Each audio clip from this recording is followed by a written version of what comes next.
ఎవడైతే భగవంతుడి మీద విశ్వాసం పెట్టి భగవంతుడు చూపించినటువంటి ధర్మ మార్గంలో ఎవడైతే నడుస్తాడో వాడు జీవితంలో హ్యాపీగా ఉండేదానికి అవకాశం ఉంది.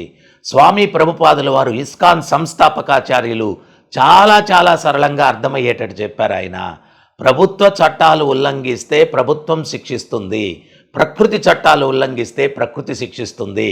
Ignorant of law is no excuse. నాకు చట్టం తెలియదండి అందువల్ల హత్య చేశాను అంటే తప్పించుకోలేము.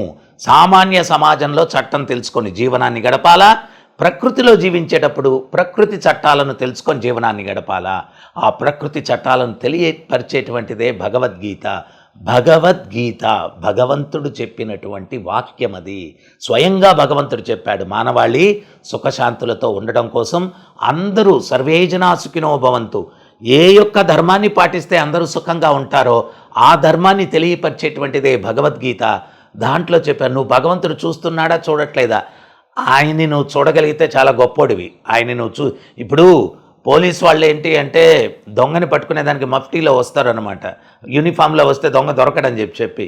సో మనం ఏంటి అంటే నీ ప్రమేయం ఉండకూడదు అని చెప్పి భగవంతుడితో చెప్పాం. ఆ అగ్రిమెంట్తో ఆధ్యాత్మిక జగత్తు నుంచి భౌతిక జగత్తులోకి వచ్చాం. ఆయనకి తటస్థంగా ఉంటాడు, కనపడ్డు. కానీ మనం చేసే ప్రతిదీ కూడా బాహ్యంలో లేడు, అంతర్గతంగా మన హృదయంలోనే ఉన్నాడు భగవంతుడు. ఆయన స్వయంగా చెప్తున్నాడు, సర్వస్య చాహం హృది సన్నివిష్టు. నేను హృదయంలో తిష్టవేసి ఉన్నాను. ఆయన హృదయంలో తిష్టవేసి మనం చేసే కార్యకలాపాలన్నింటినీ కూడా లెక్క రాసుకుంటున్నాడు. దాన్ని బట్టి మనకు మంచి చెడు ఫలితాలను ఆయన ఇస్తూ ఉంటాడు.